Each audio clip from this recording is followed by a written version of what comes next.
hele goede avond. Blijft Nederland de aanvoerder van de Frugal Four, van die zuinige vier hier in Europa? Of heeft de verkiezingsuitslag iets fundamenteels veranderd?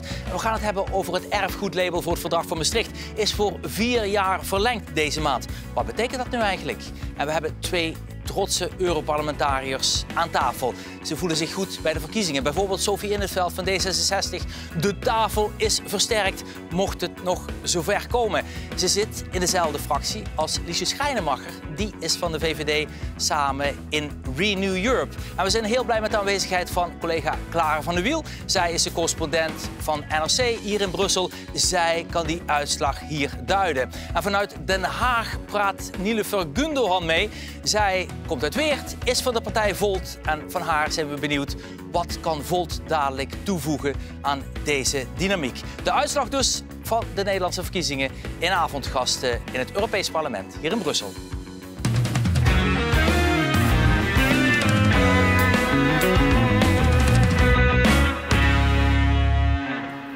Nou, van harte welkom dus op deze plek waar deze dagen ook nog wordt stilgestaan bij de aanslagen van 5 jaar geleden. De aanslagen in Brussel die je zich ongetwijfeld nog kunt herinneren, die gebeurden bijvoorbeeld op een metrostation vlakbij de plek waar wij hier altijd onze auto parkeren. En ook op het vliegveld van Zaventem, waar destijds Sasha en Alexander Pińczowski omkwamen. 2 jongeren, zus en broer uit Maastricht. En het is juist vanaf deze plek dat we dan ook nog veel sterkte willen toewensen aan de familie Pińczowski, die het ongetwijfeld heel moeilijk hebben, heel zwaar in deze dagen. Goed, dat zij gezegd, we gaan naar de verkiezingsuitslag dus van afgelopen week. Met eigenlijk als grote vraag hier in Europa, die euforie van D66, gaat zich die ook vertalen hier in huis?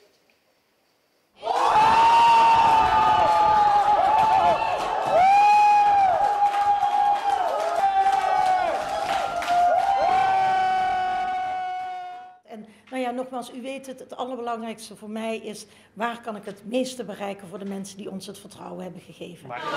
Ik heb steeds gezegd dat de VVD sinds de oprichting van het Christen-Democratisch Appel altijd heel graag met hen samenwerkt. Het initiatief ligt bij D66 en de VVD. Ons past bescheidenheid. Het is niet zo dat nu uit die verkenningsperiode dadelijk het voorstel komt of het idee komt of een meerderheid ontstaat die zegt, laten we eens een rechtskabinet gaan onderzoeken. Ik denk niet dat dat gebeurt. Ja, de dames gaan dus formeren dadelijk. Hartstikke fijn dat u er bent. Sophie In 't Veld, van harte welkom. Wat gaat er veranderen in de houding van Nederland richting Europa, denkt u, na die overwinning van uw partij? Als het aan ons ligt, dan gaat Nederland niet alleen weer volop meedoen, maar ook gewoon echt een voortrekkersrol spelen. Ik denk dat iedereen kan zien met wat er gebeurt in de wereld. We hebben de pandemie, China, klimaat, digitaal, noem het allemaal maar op. Daar hebben we echt een sterk Europa nodig. En ja, het een beetje zuinig is van, nou, laat het maar lekker technocratisch en zwak zijn. Dat werkt gewoon niet meer. En voor D66 is Europa dus een heel belangrijk punt. Dat heeft Sigrid Kaag ook in haar inbreng in de verkenningsgesprekken voor de formatie laten weten. Ja, mevrouw Schrijnemacher, u zit in dezelfde fractie natuurlijk, hè? In de fractie Renew Europe, waar ook bijvoorbeeld de partij van Macron op dit moment in zit. Denkt u dat ook de houding van Europa richting Nederland anders wordt? Was dat al een beetje te proeven in de reacties die u kreeg? Nou ja, ik heb echt wel veel felicitaties ontvangen van binnen onze groep Renew Europe en ook van daarbuiten. Dus dat was hartstikke mooi. Ik denk dat de VVD is zeker een pro-Europese partij. Wel kritisch waar nodig. Maar VVD heeft altijd gezegd, we moeten samenwerken op onderwerpen die in ieder geval grensoverschrijdend zijn. Dus of het gaat om veiligheid, migratie. Nou ja, China, Sophie zei het net al, dat is zeker een onderwerp waar wij vinden dat Europa echt een vuist moet kunnen maken. En nou ja, daar kijken wij ook naar uit. Ja, toch bent u als partij een stuk euroceptischer eigenlijk in Nederland in ieder geval dan D66. Hoe kijkt u dan tegen een beetje toch dat duwen aan, dat sturen richting Europa zoals nu gebeurt? Nou ja, kijk, in de introductie kwam het er ook al even op. Blijven wij de aanvoerder van de Frugal Four? En daarin verkleinen we eigenlijk heel erg dat debat over... zijn we voor meer of minder Europa? Terwijl op sommige onderwerpen moeten wij veel meer samenwerken. Maar ook door die houding van Rutte afgelopen zomer... hebben wij ook dingen binnengesleept, zoals economische hervormingen... als voorwaarde aan economische steun. Maar ook voor de rechtsstaat. Nou ja, daar weet ik dat mijn collega Sofie ook wel heel blij mee is... dat in alle lidstaten rechtsstatelijke hervormingen moeten plaatsvinden. Ja, maar in alle lidstaten in het zuiden, dan ga ik naar mevrouw Van der Wiel... daar ging de vlag uit omdat meneer Hoekstra had verloren. Want die associëren Nederland toch eigenlijk met een beetje die hele harde lijn... Ja. Van de laatste jaren. De vrekkige lijn, inderdaad. Ja. Ja, ik kreeg al appjes van Italiaanse collega's van wie is die Wouter Koolmees eigenlijk? Die hebben hun blik alweer gericht op een mogelijke nieuwe minister van Financiën. Want kijk, Wopke Hoekstra, onze huidige minister van Financiën, die heeft toch wel veel kwaad bloed gezet in Zuid-Europa. Precies een jaar geleden, toen hij eigenlijk een hele harde lijn voerde over mogelijke noodsteun aan Zuid-Europa. Nou ja, ik denk dat heel veel afhangt in het nieuwe kabinet van wie er inderdaad op het ministerie van Financiën komt te zitten. Want je zag wel dat de lijn van Nederland richting Europa de afgelopen jaren toch wel heel erg gestuurd is. Ook vanuit dat ministerie van Financiën. Heel erg financiën gedreven. Ik kan niet voorspellen of daar nu een radicale verandering zal komen. Maar er is in ieder geval hoop in Europa dat er wel wat dingen zullen veranderen. Ja, we weten, we hebben in Nederland de traditie natuurlijk dat de tweede partij... die mag inderdaad de minister van Financiën leveren. Dat is wat betreft Europa nu de laatste jaren echt eigenlijk de belangrijkste post geworden. We gaan even naar Den Haag, want daar is Nilofer Gundogan. En die heeft een spannende dag, want er wordt zo dadelijk gesproken met de dames informateurs... om eens te kijken van waar staat Volt nu eigenlijk. Mevrouw Gundogan, fijn dat u even tijd voor ons heeft, want ik weet u heeft het super druk deze dagen. Wat gaat u zeggen? Bent u eventueel bereid om de coalitie aan een meerderheid te helpen? Als dat wenselijk is, als dat gunstig is, dan zijn wij daar constructief in. Alleen wij hebben natuurlijk geen senatoren in de Eerste Kamer. Dus ik denk dat het nu vooral belangrijk is dat we een coalitie krijgen die ook snel wordt geformeerd. Want we zitten wel in de grootste crisis na de Tweede Wereldoorlog. Dus bescheidenheid past en realisme past ook. Kunnen we wat bijdragen, dan zullen we dat doen. Ja, u staat nu ook ineens op de Europese kaart. Hè. Heel veel kranten, met name bijvoorbeeld de New York Times, sprak ineens over Volt. Hoe gaat u het beeld van Europa veranderen? Nou, ik denk dat we dat beeld van Europa al aan het veranderen zijn. Ik denk dat thema's die eerder nauwelijks werden besproken, zoals bijvoorbeeld de eurozone of kwesties zoals gewoon Frontex of de sociale pijler, waar bijvoorbeeld grensregio's veel al last van hebben, dat werd gewoon vaak niet besproken in nationale verkiezingen, terwijl je dat alleen maar Europees kunt oplossen. Dus ik denk dat Volt echt een aanjager is van een volwassen debat over de EU. Ja, en dat is interessant. Kunnen we hier aan tafel voeren? Laten we meteen de koe bij de horens vatten. Mevrouw In 't Veld, we hebben nu natuurlijk het corona-herstelfonds komt eraan en wordt dadelijk gelanceerd. 750 miljard euro wordt gefinancierd met Europese obligaties. Nu is er nog een crisis, de klimaatcrisis. Zou daar zo'n constructie ook goed kunnen werken? Zoals van het fonds, ja. Maar die dingen hangen ook samen. Hè? Want de regels die zijn afgesproken voor... of de criteria voor het uitgeven van dat geld... die zijn heel erg gericht op het bestrijden van de klimaatcrisis. Hè? Er zitten allerlei... Ik weet de percentages niet meer uit mijn hoofd... maar er moet zoveel besteed worden aan hernieuwbare energie... en zoveel aan biodiversiteit. En, dus dat is heel erg... Dat kijkt heel erg... naar de toekomst. Maar het is evident dat of het nu gaat over de klimaatcrisis... of als je kijkt waar we digitaal... Europa is een digitale dwerg. Hè. Wij zijn totaal afhankelijk van Amerika en China. Ook daar zullen we enorme stappen moeten maken. En dat kan niet met alleen maar 27 landjes die samenwerken. Dan moet je met één stem spreken in Europa. En zo zijn er nog een aantal grote zaken. Denk inderdaad aan internationale betrekkingen en handel. En welke rol speelt daarin bijvoorbeeld het klimaat, mensenrechten, sociale aspecten, maar ook geopolitiek. Denk aan migratie, waar je ziet dat 27 regeringen samen er gewoon al jarenlang niet uitkomen. Mijn punt is eigenlijk van het taboe van de euro-obligaties. Is dat bij deze weg? Ik hoop van wel. En dat had al lang weg moeten zijn. Want het loopt ook heel goed. Hè. Ze hebben dat fonds, daar is zoveel keer, ik geloof 10 keer of zo op ingeschreven. Dus 10 keer meer dan wat er uitgegeven wordt. Dus dat is gewoon een heel groot succes. Je ziet dat mensen willen investeren in Europa. Dus dat hadden we al lang eerder moeten doen. En het maakt Europa als geheel sterker. Het geeft ons een sterkere positie ook in de wereld. En ja, het punt is, vaak wordt of je zeg maar pro-Europees of anti-Europees bent, dat wordt een beetje bekeken als een soort ideologie. Maar het gaat erom, hoe willen wij in de wereld staan? Welke positie willen wij hebben in de wereld van vandaag? De wereld waarin Amerika nog steeds onze bondgenoot is, maar wel niet meer die exclusieve relatie ziet. China, wat met de spierballen rolt. Rusland, wat zich manifesteert. Ja, daar hebben we gewoon een krachtige geopolitieke speler nodig. En dat wil dus ook zeggen dat je dit soort dingen gaat doen, zoals euro-obligaties. Ja. Mevrouw Schrijnemacher, bent u het eens met uw fractiegenoten? Nou ja, ik ben het helemaal eens met hoe wil je dat Europa eruit komt. We moeten wel echt die wereldspeler worden als het gaat om digitalisering, verduurzaming. Nou ja, het is allemaal al gezegd, Verenigde Staten, daar kunnen we niet zomaar van op aan. Hoewel het nu met Biden al een stuk beter gaat. China vraagt ook om een antwoord. Dus ik denk dat het heel belangrijk is dat we als Europa daar ons klaarmaken voor de toekomst. En dat doen we door te investeren in nieuwe technologieën, verduurzaming, digitalisering. En volgens mij kan Limburg daar ook een grote rol in spelen. Want die maken nu al heel veel gebruik van de EU-subsidies. Als het gaat om de Universiteit Maastricht, maar ook andere projecten. Het verkleinen van CO2-uitstoot. Dus volgens mij is dat ook alleen maar goed voor de regio's en zo'n grensregio. Inderdaad, want Groningen, Noord-Holland en Limburg met 300 miljoen inderdaad in de vorige programmaperiode toch de grootverdieners wat betreft die Europese subsidies. Mevrouw Van der Wiel, is daarmee ook het taboe van die euro-obligaties van die Eurobonds een beetje van tafel? Of begint de discussie nu net? Nou, de discussie begint inderdaad. Maar het is natuurlijk wel zo, als iets eenmaal een keer is gedaan, dan is de weg eigenlijk gepleit om het nog een keer te gaan doen. En wat ik denk dat wel belangrijk is om in te zien, kijk, het gaat natuurlijk om gigantisch veel geld.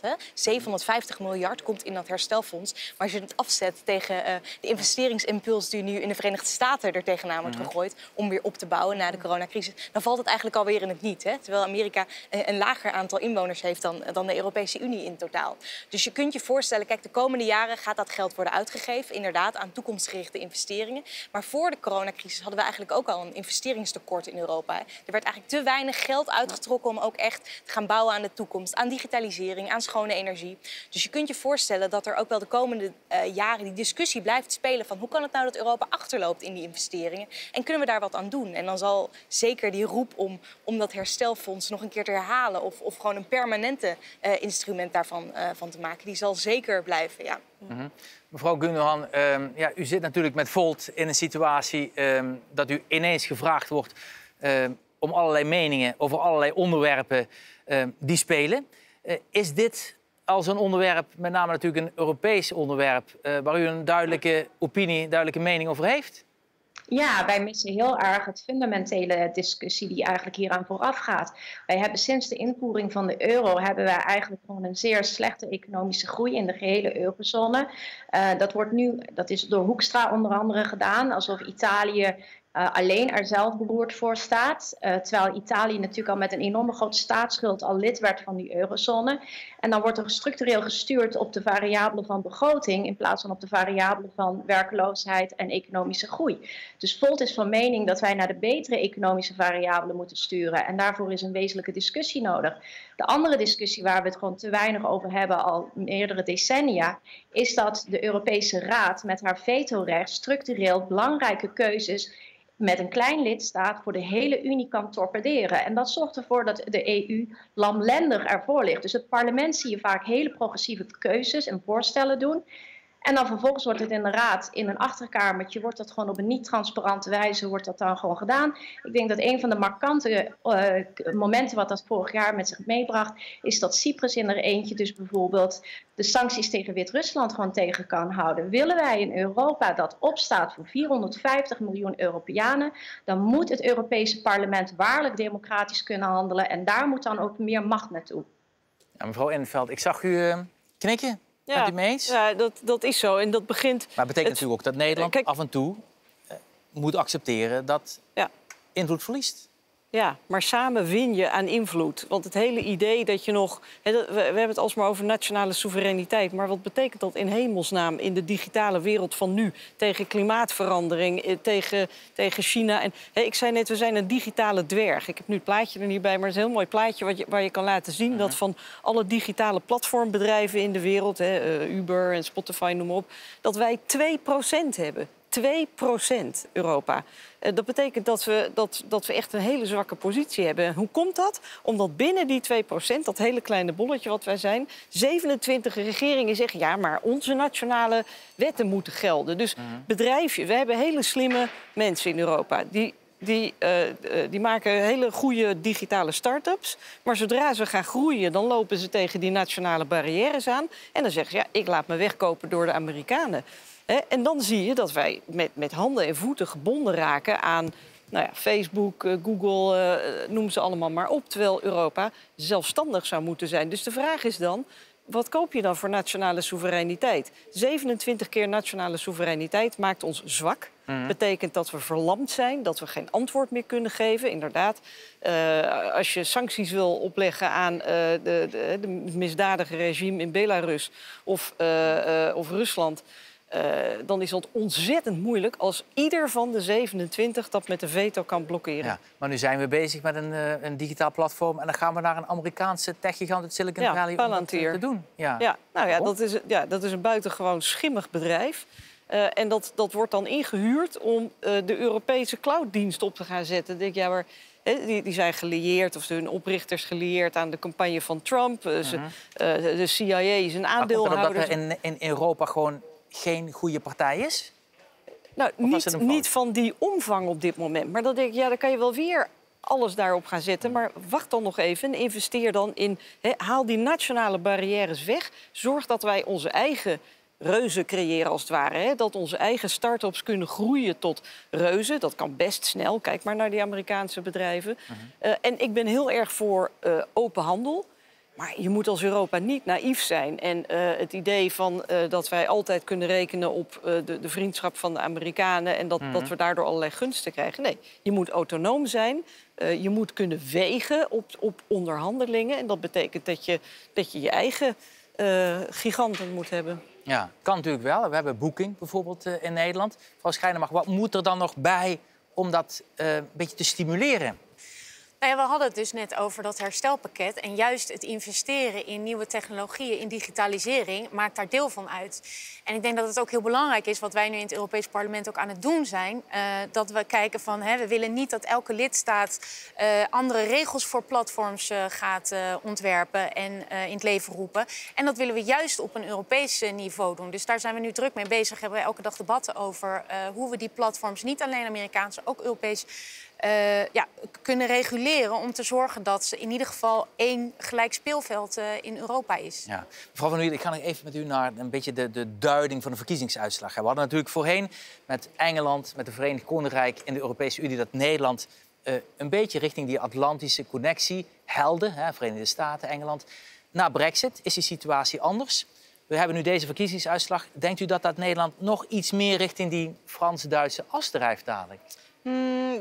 Dat valt lastig te voorspellen. Wat ik wel denk is dat de positie die Nederland de afgelopen jaren, waarin zij is gegroeid in Europa, die heeft natuurlijk heel erg te maken met Brexit. Hè? Het feit dat het Verenigd Koninkrijk is weggevallen betekent eigenlijk dat wij een hele belangrijke bondgenoot verliezen in een meer handelsgedreven, open Europa. En dat we ook zelf een beetje op de voorgrond moesten treden om dat tegengeluid te laten horen. Ja, daar is Nederland vrij vocaal in geweest, laat ik het zo zeggen, de afgelopen jaren.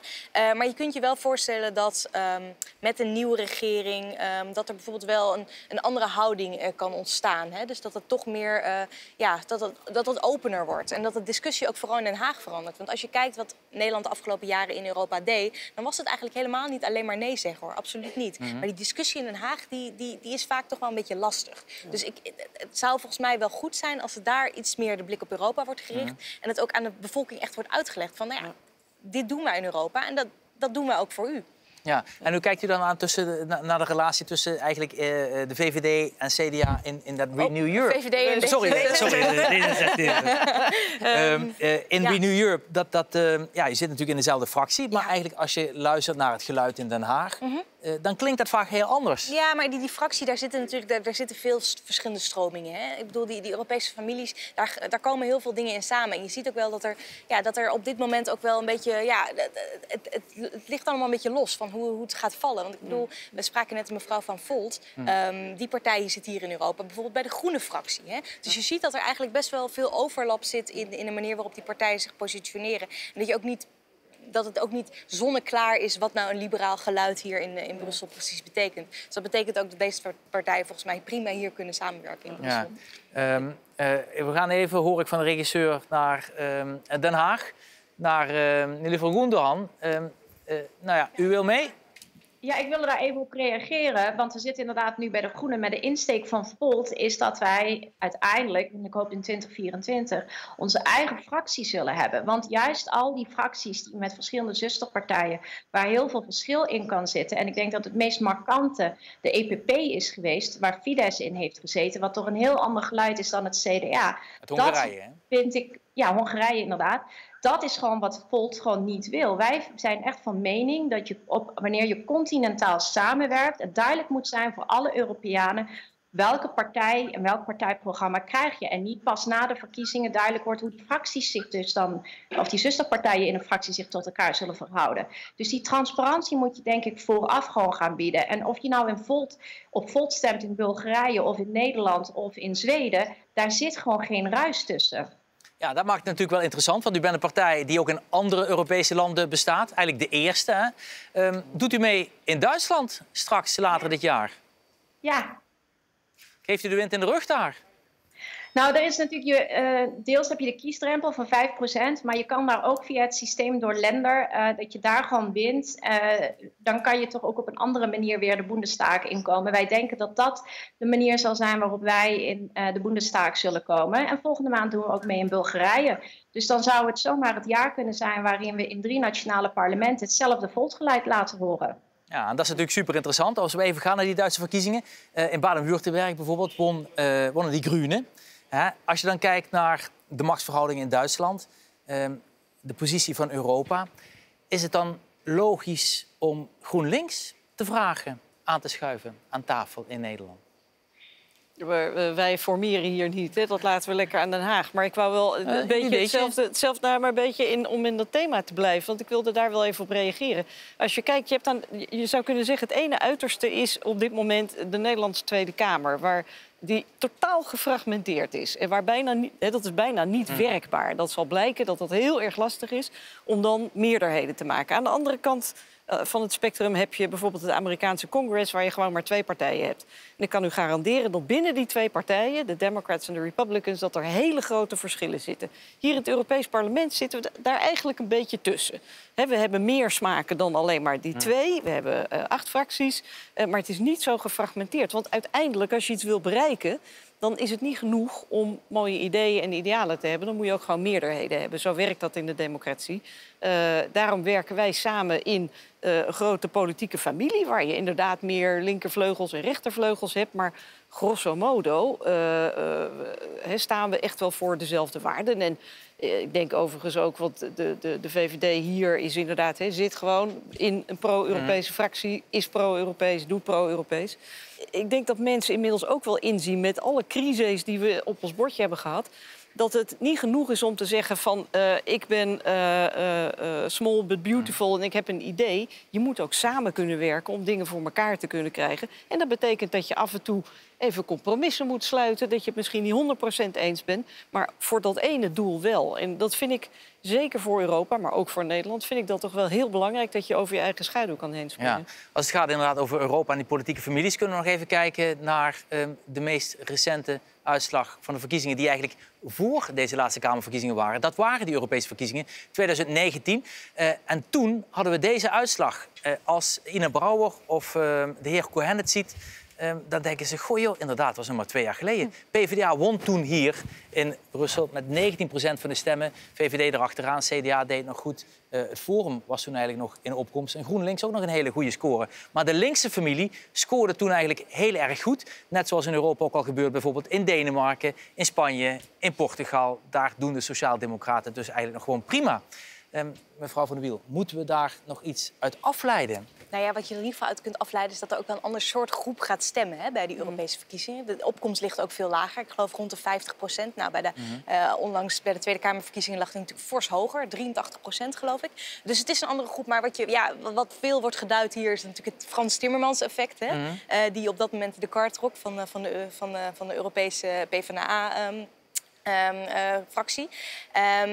Wat kunnen we eruit opleiden? Nou ja, dat de PvdA de afgelopen verkiezingen fors minder goed deed. En dat effect dat we 2 jaar geleden zagen, dat het in ieder geval niet blijvend is voor de PvdA. Ja, en is er ook een terechte conclusie, mevrouw Schrijnemacher, dat toch in dit soort verkiezingen beelden van lijsttrekkers, charisma, flair, toch heel belangrijk blijkt, zoals Timmermans 2 jaar geleden en dit jaar met Kaag, met Rutte, dat toch gewoon de stemmentrekkers zijn? Nou ja, kijk, het zijn een beetje 2 verschillende dingen. Timmermans was natuurlijk ook heel zichtbaar op Europese onderwerpen, omdat hij nou eenmaal eurocommissaris ook was. En volgens mij een aantal weken voor de verkiezingen dachten mensen zelfs dat Timmermans een lijsttrekker van de VVD was. Dus het was ook, daar wil ik niet helemaal zo zeggen, maar ik denk dat bij deze verkiezingen het heel belangrijk is. Ook dat leiderschap heeft echt een grote rol gespeeld. Mensen wilden het vertrouwen echt aan Mark geven om verder te gaan met ons verder uit deze crisis helpen. Maar ook Sigrid Kaag, ook echt een leider. En volgens mij, daar hebben ook heel veel mensen hun vertrouwen in uitgesproken. En ik denk inderdaad dat zeker deze verkiezingen een heel grote rol heeft gespeeld. Ja, Timmermans zet wel de lijn uit voor wat betreft eigenlijk de Europese richting, het Europese beleid. Van het komende decennium eigenlijk, deed hij in dit programma. Afgelopen maand was hij nog samen met John Kerry om dat nog een keer te herhalen. So this is a crisis, the climate crisis, but it's also a moment of the greatest opportunity that we've had since perhaps the Industrial Revolution. Nou, ik denk dat het belangrijk is dat we de middelen die we ter beschikking gaan stellen voor investeringen, en die zijn zeer substantieel in de landbouwsector, zo inzetten dat we de boeren ook helpen die transitie te maken. En dat is een wens die leeft in de hele Europese Unie. Nou is de landbouw niet hetzelfde in de hele Europese Unie. Sommige landen zijn al veel verder dan elders. Maar wat we moeten doen is precisielandbouw mogelijk maken. We moeten overal breedbandinternet creëren, het platteland. We moeten ervoor zorgen dat boeren ook beloond worden voor landschapsbeheer meer dan nu. Dat ze bijdragen aan het opzuigen door de natuurlijke omgeving van koolstof. Dat is een enorm belangrijke bijdrage in de strijd voor klimaatbeleid, waar de boeren een grote rol in kunnen spelen. Ja, Frans Timmermans dus eerder in dit programma. Mevrouw Van der Wiel, klinkt dit door in de formatie straks? Dat zou u aan mijn collega's in Den Haag moeten vragen. Maar het is natuurlijk wel zo dat... Kijk, de heer Timmermans heeft het over landbouw. Dat wordt natuurlijk heel erg bepaald ook in Brussel, van hoe die landbouwgelden straks verdeeld gaan worden. En toevallig deze week staat dat hier ook hoog op de agenda, die onderhandelingen over... Ja, dat gaat om miljarden, hè? Miljarden aan Europees geld die naar de boeren in heel Europa gaan. Dat gaat ook grote invloed hebben op hoe Nederland die landbouw moet gaan hervormen. En ik denk wel dat je wel kunt concluderen dat landbouw in Nederland wel een hele hete aardappel is. Want ik bedoel... dat moet gaan veranderen. Dat kan niet anders. En dat gaat ook wel pijn doen. Ja. Zullen we het hebben over het vaccinatiepaspoort, het Green Certificate? Ja. Gaan we doen. Spannend, inderdaad. Ongetwijfeld straks in de persconferentie ook nog een keer van Mark Rutte en Hugo de Jonge. De Green Pass, dus die hier werd aangekondigd door Ursula von der Leyen. What is the function of this certificate? It shows or states whether the person has either been vaccinated or a recent negative test or has recovered from COVID and thus antibodies. Secondly, the certificate will make sure that the results or what it shows, the data, and the minimum set of data, are mutually recognized in every member state. Ja, inderdaad, spannend onderwerp. En het staat hier wel heel nadrukkelijk op de agenda. Onderwerp ook van discussie. Mevrouw In 't Veld, als ik uw lijsttrekker in Den Haag hoor, dan krijgt u een duimpje omhoog. Ja, nou volgens mij van bijna iedereen hier. Want ik denk dat echt alle mensen snakken naar wat meer vrijheid. Die willen graag ook op reis. Maar ook voor de economie is het belangrijk. Voor de transportsector, voor mensen die in grensstreken wonen. Dus ik denk dat daar grote consensus over is dat moet gebeuren, dat het snel moet gebeuren. De vraag is wel van wat zit er dan in de details en hoe gaan we dit doen? Ik denk dat het heel belangrijk is dat het een tijdelijke maatregel is. Dat de privacy van mensen gegarandeerd is. En dat je ook zorgt dat er geen onbedoeld discriminerend effect optreedt. Hè? Want vaccinatie is natuurlijk zeg maar de beste van die 3 opties. Alleen dan moet je wel zorgen dat mensen zich kunnen laten vaccineren. Dat ze daar toegang toe hebben of testen. Ik denk dat we ook moeten gaan kijken naar bijvoorbeeld de kosten van van testen. Hè? Want ik krijg dan mailtjes van mensen die zeggen... ja, ik wil op vakantie met mijn 3 kinderen. De testen is €139 per keer. Dus 5 keer heen, 5 keer terug, is €1400. Dan kan ik niet meer op vakantie. Ja. Nou, daar moet je dus echt naar gaan kijken. Anders dan krijg je een heel raar onderscheid. Ja, nu hoorde ik van trouwens een appbouwer uit Margraten... die vertelde van ja, het rare is eigenlijk Nederland eist dan voor dat reiscertificaat een PCR-test. Maar als je in Duitsland met de vliegtuig gaat, kun je een sneltest gebruiken. Ja. Ja, dat moet dus geharmoniseerd worden. Maar ja, dat had natuurlijk eigenlijk al vanaf het begin... hadden wij gewoon 1 gezamenlijk COVID-beleid moeten hebben. Dat je dezelfde maatregelen neemt, dat je je baseert op dezelfde cijfers. Dat we hebben toen die app gehad die iedere lidstaat of iedere regio zelf ging bouwen. De grenzen gingen dicht. Ja, het is een soort lappendeken van maatregelen geworden. Terwijl je, als je dat samen doet, dan heb je veel minder last van die grenzen, van die barrières. Kan je ook beter inkopen. Nou, de commissie heeft dan gelukkig met die vaccins... Op een gegeven moment toen ze zag van ja, al die lidstaten die gaan allemaal hun eigen ding doen... heeft de commissie gezegd, nee jongens, dat gaan we samen doen, kom. Nou, daar zitten wat hobbels in, want natuurlijk die 27 regeringsleiders... die zitten nog steeds achter de rug van de commissie mee te kijken... en de commissie heeft voor elke stap zo'n beetje een handtekening nodig. Maar je kan je niet voorstellen hoe het eruit gezien zou hebben... als de commissie dat niet gedaan zou hebben... en elke lidstaat zelf had moeten gaan onderhandelen met die vaccinmakers. Ja, mevrouw Van der Wiel, u heeft er veel over geschreven in NRC. Hè? Een beetje het slagveld toch wel van de vaccins. En de ruzie, de openlijke ruzie is tussen Europa en Engeland, Verenigd Koninkrijk. Komende donderdag en vrijdag is er weer een top. Wat gaat er gebeuren? Ja, nou ja, dat is de vraag. Kijk, de discussie splitst zich nu een beetje toe op een fabriek in Nederland. Die staat bij Leiden en die produceert AstraZeneca-vaccins. En zowel het Verenigd Koninkrijk als Europa die willen die vaccins eigenlijk hebben.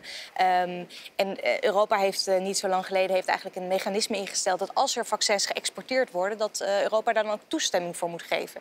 Dus de Britten kunnen dat niet meer zomaar opeisen. En de discussie gaat nu dus een beetje over van... ja, komen we eruit met de Britten, hè, om een eerlijke verdeling te maken van die vaccins. De Britten exporteren in ieder geval helemaal niks naar ons. Terwijl er wel al 10 miljoen vaccins sinds eind januari van ons naar de Britten zijn gegaan. Ja, dus de discussie in Europa is nu een beetje van ja, het houdt een keer op. Misschien moeten we toch eens een keer over een eerlijke verdeling gaan praten. Ja, superspannend. Dat dus inderdaad aan het einde van de week. We gaan nog even naar het verdrag van Maastricht. Want zoals gezegd, het erfgoedlabel voor dat verdrag kreeg een verlenging van 4 jaar eerder deze maand. Dat is een mooie erkenning. Hier is het verdrag inderdaad met de handtekeningen die u wellicht wel een keertje gezien heeft. Uit 1991, 1992, uit onderhandeld onder andere op Château Neerkant. Mevrouw Schijnemacher, mag ik toch wel zeggen... uw opa, geloof ik, was wethouder in Maastricht, toch? Hè? Moet u toch ook met trots vervullen, die status? Nou, dat is mooi, ja, natuurlijk. En ik heb voor het eerst zelf 2 jaar geleden het verdrag voor het eerst in het echt gezien, hè, op het gouvernement. En nou ja, dat is natuurlijk mooi. En ik denk dat het heel belangrijk is dat als we nu... om te begrijpen waarom Europa er nu zo uitziet als het eruit ziet... is het ook belangrijk om te weten waar we vandaan kwamen. Hè? Dus we hebben het verdrag van Maastricht en het verdrag van Lissabon. En, dus ik denk dat het daarom hartstikke mooi is. En natuurlijk voor Maastricht is het ook mooi. Als ik hier aan collega's of vrienden vertel... de familie komt uit Maastricht... dan weten ze wel waar ik het over heb. Dus ja, het is toch wel het grappige is eigenlijk, we hadden het er wel eens eerder over... en mevrouw Van der Wiel, uw moeder komt uit Maastricht... Voorheen was die trots er eigenlijk helemaal niet. Schaamde Maastricht zich zelfs een beetje voor het verdrag. Omdat er heel veel sceptisch, met name in Zuid-Europa was... over die strenge begrotingseisen die altijd werden geassocieerd met Maastricht. Ja, ik kan me nog wel herinneren dat we op vakantie waren in Frankrijk... en dan hele grote borden zagen van nul tegen Maastricht. Ja, daar werd bij ons wel flink om gelachen. Maar dat is inderdaad, ja, er was een vrij negatieve klank met Maastricht. Ja, maar dat is om? Ja, ik heb het idee dat in ieder geval is weggeëpt. En dat het nu meer staat inderdaad voor een belangrijke stap die Europa nu dus 30 jaar geleden heeft gezet. Ja, maak nog even een laatste rondje. Dan ga ik eerst naar mevrouw Goenderhan in Den Haag. Spannende dag voor u inderdaad, met dat gesprek, zo dadelijk, van Volt. Met de dames die dan inderdaad gaan inventariseren van hoe gaat dat lopen.